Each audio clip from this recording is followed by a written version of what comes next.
What happens when you switch the roles of police officers and civilians? Well, today we're gonna find out on this episode of Switch. Let's go.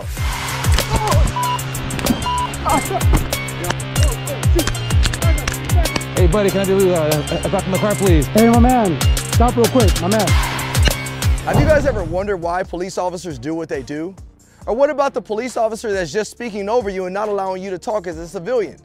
Well, want to know more, because what we're going to do today is we're going to put real civilians in the shoes of a police officer.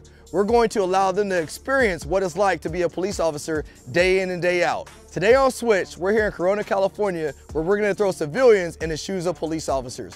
We're going to walk them through what use of force is like, what tools they have at their availability, but at the end of the day, we're going to put them in the shoes and allow them to make the real life decisions that are being made every single day. So stick around as you guys watch this episode of Switch.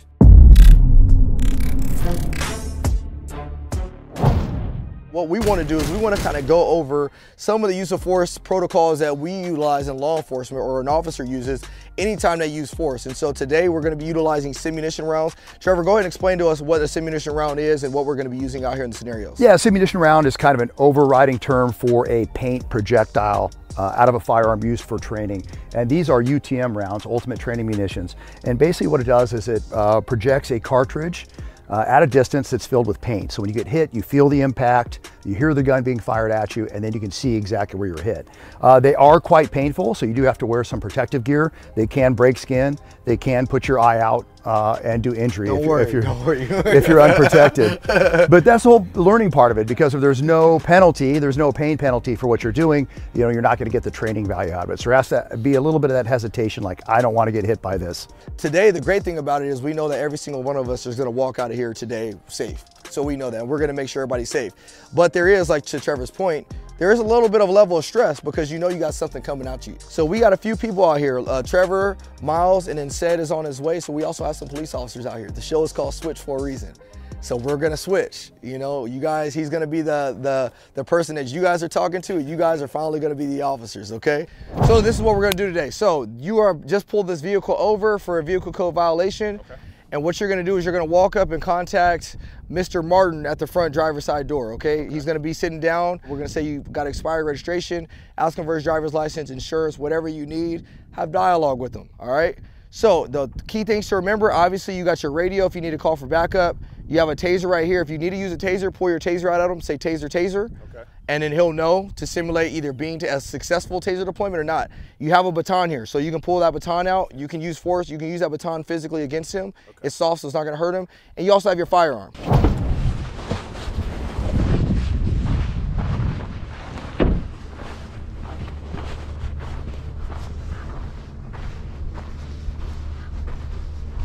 Hey, how you doing there, sir? What's up, officer? Hey, how you feeling today? I'm doing fine. What's going on, man? The reason why I pulled you over, sir, because you had expired tags. Man, my tags are not expired.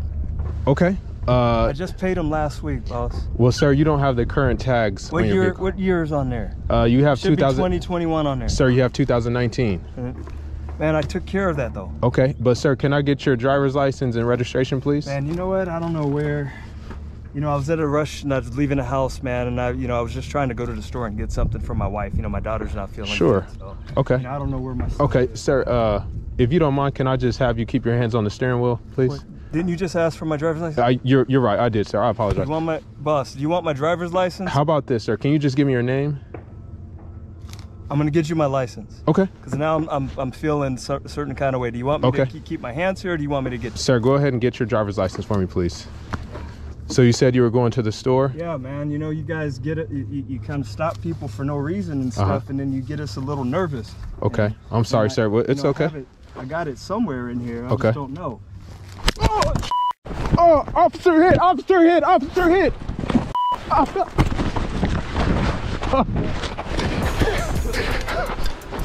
Oh.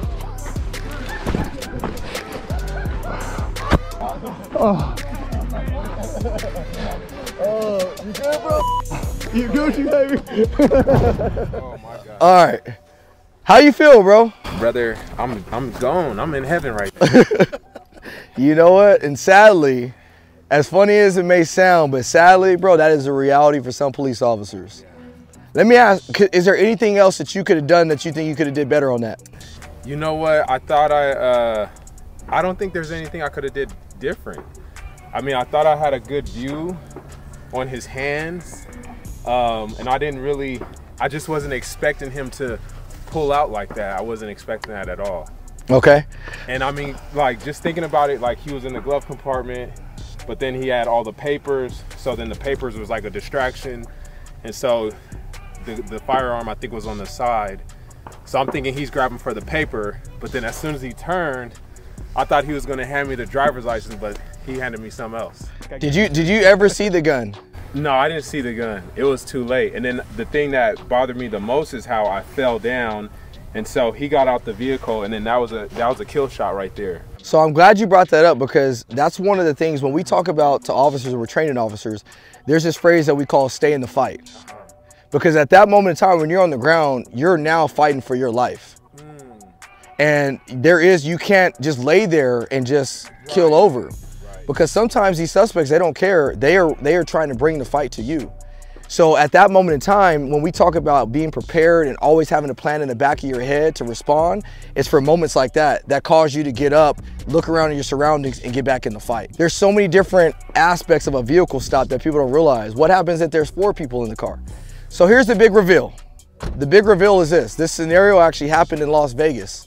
An officer, a Vegas Metro officer, was doing a stop on somebody. He was actually talking to a guy in a lifted truck, and the suspect, just like said did, was distracting him, looking around, reaching for stuff, fumbling, and he pulled a gun out just at that officer and flipped it just like he did in this scenario, and he shot the officer in his lung. Now, gratefully, they were able to drive that officer to a local hospital and save his life, but that actually happened in Vegas. Happens instantaneously. So what am I supposed to do in this scenario? So he's not presenting the driver's license, so what am I supposed to do? You have to investigate and figure out why. You want to control him as much as you can. So the moment I would recognize somebody's kind of stalling, at that moment in time, I'm going to say, you do me a favor, keep your hands on the steering wheel at all times. And then I'm going to get their number. Just tell me, or get their name. Tell me your name, tell me your date of birth, but keep your hands on that steering wheel. Because now I can go figure it out. You did that initially. You did. Remember, you asked my name, and then I go, look, do you either want my name or my driver's license? Exactly. Right. Exactly. Right. So now when you realize somebody's acting suspicious, you want to be able to control it verbally as much as you can, letting them know, don't make any sudden movements, because the moment you start making sudden movements, that tells me now that you're trying to do something else.